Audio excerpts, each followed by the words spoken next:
اللہ سبحانہ و تعالی نے سورۃ الملک میں ایک بہت عظیم رہنمائی فرمائی، بلکہ حکم دیا،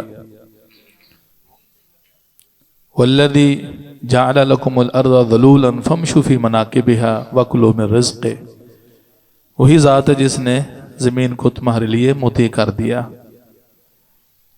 اس میں چلو پھرو۔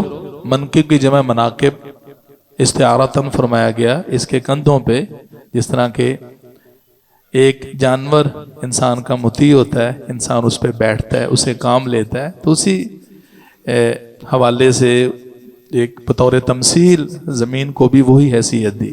چلو پھرو وَكُلُوا مِن رِزْقِ، اور اس کا رزق کھاؤ۔ اللہ سبحانہ وتعالیٰ نے جو وسائل رزق رکھے ہیں، تلاش کرو، کھاؤ پیو، اور پھر اسی کی طرف لوٹ کے جانا ہے۔ محترم بھائیو، آج جو آپ کی خدمت میں بات رکھنا چاہتا ہوں وہ یہ ہے کہ ہمارے ہاں یہ ایک ٹرینڈ چل نکلا ہے۔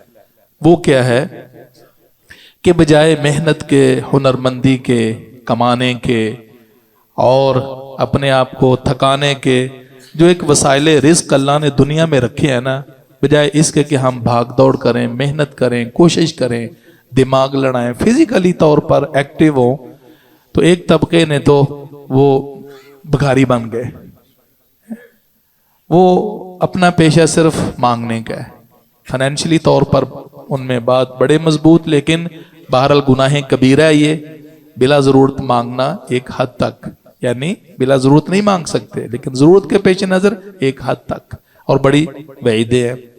اور دوسری طرف ہم دیکھتے ہیں کہ کچھ ہمارا طبقہ ایسا ہے کہ جو معاشی طور پر مضبوط ہونے کے لیے، اسٹرانگ ہونے کے لیے ہمیں معاشرے میں جو کرنا چاہیے اس طرف توجہ نہیں ہے۔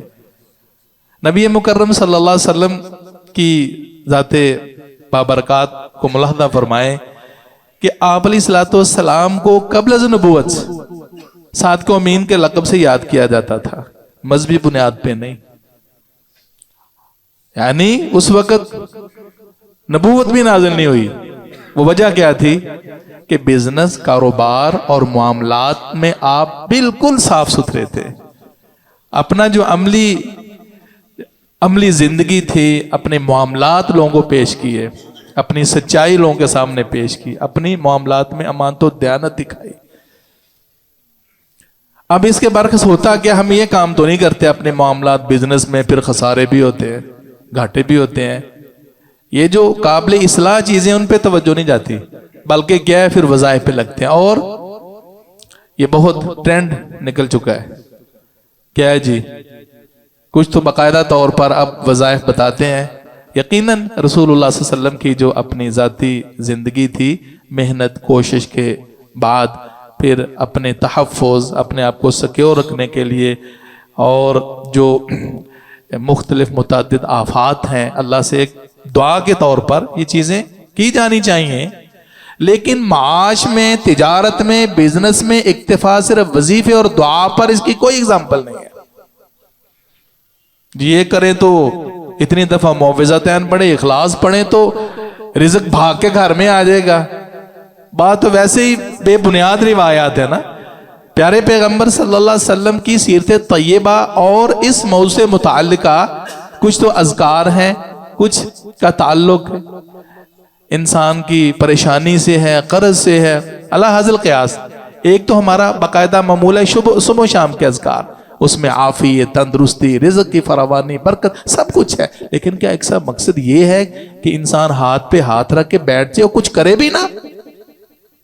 رسول اللہ صلی اللہ علیہ وسلم کی یہ سنت نہیں ہے۔ اس لیے بجائے وظائف بتانے کے، وہ وظائف کا جو موقع ہے نا وہ بھی بتایا جائے، یہ بہتر ہوگا نا۔ اس موقع پر رسول اللہ صلی اللہ علیہ وسلم نے فرمایا، لوگ سمجھ بیٹھے ہیں جی بس بیٹھے بیٹھے گھر دم درود کریں، وظائف کریں، ڈھیروں رزق آ جائے گا۔ اللہ کے رسول کی یہ سنت نہیں ہے۔ سب سے پہلے وسائل، اسباب اور وہ محنت جو کہ معاشرتی طور پر، اور وہ معیار کام کا، وہ معیار، وہ صداقت اور امانت پر کار لائی جائے جس بنیاد پر اللہ کی طرف سے برکات نازل ہوتی ہیں۔ رسول اللہ صلی اللہ علیہ وسلم نے یہ کر کے بھی دکھایا۔ آپ نے فرمایا اللہ نے جو بھی نبی بھیجا ہے نا، صحیح بخاری کی حدیث ہے، جو بھی نبی بھیجا ہے اس نے مکریاں چرائی ہیں۔ صحابہ کرام فرماتے ہیں اللہ کے رسول آپ بھی؟ فرمایا ہاں میں بھی بکریاں چرایا کرتا تھا، علی قراریت لأہل مکہ، مکے والوں کی بکریاں چرایا کرتا اجرت پہ، چند پیسوں میں۔ رسول اللہ صلی اللہ علیہ وسلم نے اسے آگے بڑھے تو پھر بہترین تجارت کا نمونہ پیش فرمایا، جبکہ اس وقت بڑے فدائیان جانثار بھی موجود تھے، لیکن عجب بات ہے کہ رسول اللہ صلی اللہ علیہ وسلم نے کسی کی پاکٹ پہ نظر نہیں رکھی، کسی کے بزنس پہ نظر نہیں رکھی، کسی سے اس حوالے سے آپ پر امید نہیں دے کہ میں اس سے کچھ لے لوں، نہیں، محنت کی ہے، کوشش کی ہے، ہاں جو ہدیہ ہے وہ قبول فرمایا۔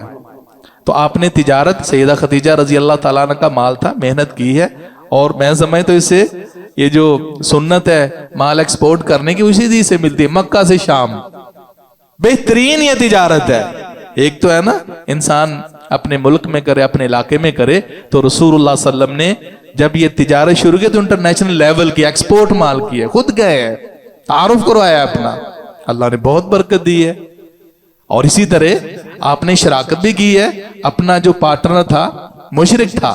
ہاں یہاں ایک بات بھی ذہن میں رکھیں کہ بزنس کاروبار میں دین ہو تو بہت اچھی بات ہے۔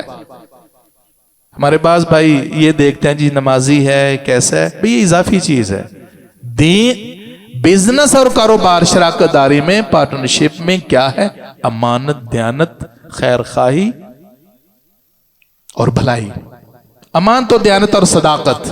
اس لیے فرمایا جب دو شریک آپس میں شراکت کرتے ہیں تو اللہ عز و جل فرمایا تیسرا میں ہوتا ہوں۔ جب ان میں سے مفہوم ہے حدیث کا، ایک شخص دوسرے کی خیانت کا، خراجتو من بینہما، میں دونوں سے نکل جاتا ہوں۔ اللہ کے رسول صلی اللہ علیہ وسلم نے ایک مشرک سے شراکت کی ہے جو کافر تھا، مشرک تھا، لیکن اس کے اندر گر گیا تھا، وہ چیز کیا تھی، کوالٹی کیا تھی؟ اس کی امانت، اس کی دیانت۔ اور بعد میں بھی جب فتح مکہ ہو تو آپ اس کی تعریفیں کرتے تھے، اس مشرک کی۔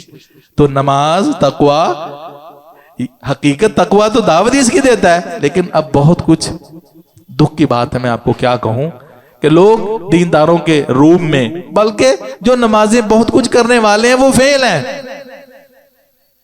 ایک تو یہ بات ذہن میں رکھیں کہ جو بے برکتی کا باعث چیز ہے، اور انسان وظیفوں میں لگتا ہے بھی وظیفوں کی دن ضرورت نہیں ہے، اللہ سے آپ کام سٹارٹ کریں، کوئی بھی محنت مزدوری، اس کے بعد جو اصول شریعت دستور ہے اس کو اپنا کر پھر اللہ کی طرف رجوع کریں، واللہ بے انتہا اللہ برکت دے گا، خوب برکت دے گا۔ اور یہی تربیت صحابہ کرام کی فرمائی۔ تو رسول اللہ صلی اللہ علیہ وسلم نے شراکت بھی کی ہے، مزاربت بھی کی ہے، یہ بھی تجارت و بزنس کی صورت ہے نا۔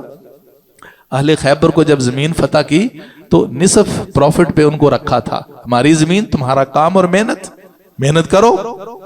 اور پھر تجارتی قافلوں کی آپ نے سرپرستی کی، جو مارکیٹ کے اندر خرابیاں تھیں مدینے میں، اس وقت جو بزنس کے اعتبار سے دکانداری میں خرابیاں فالٹ تھے، ان کی اصلاح فرمائی ہے، باقاعدہ آپ نے سرپرستی فرمائی ہے جہاں جہاں خرابی تھی۔ تو یہ چیز ہے کہ ہم خرابیوں کو دور کریں، اپنے جو کاروباری طور طریقے ان کو صحیح کریں، اپنی جاب، اپنی نوکری، جو بھی روزی کمانے کے ذرائع ہیں ان پہ ہم فوکس کریں۔ تو ہاتھ سے کمائی، اپنی محنت سے بڑی بابرکت اور بڑی لذیذ کمائی ہوتی، اس لیے سیدنا داؤد علیہ السلام کی تعریف فرمائی۔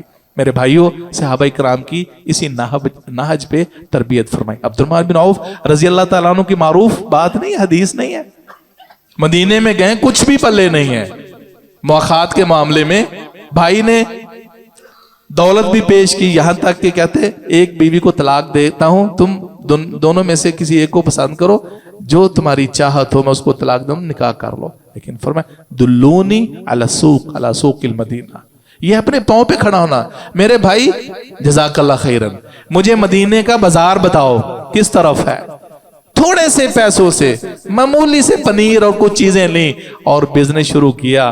اور جو بزنس کے رسول اللہ صلی اللہ علیہ وسلم نے گر سکھائے تھے، جو بزنس اور کاروبار تجارت میں امانت و دیانت، سچائی اور کھرے پن کا تقاضا ہوتا ہے، وہ کر کے دکھایا۔ جب دنیا سے رخصت ہوئی تو ایک ایک بیگم کے حصے میں کروڑوں روپے آئے۔ اللہ رب العزت ایسا کام کرنے کی، یہ جو سائلانہ انداز میں لوگوں پہ نظریں رکھنا، اصل یہ کوئی حقیقت نہیں ہے، یہ وبال ہے۔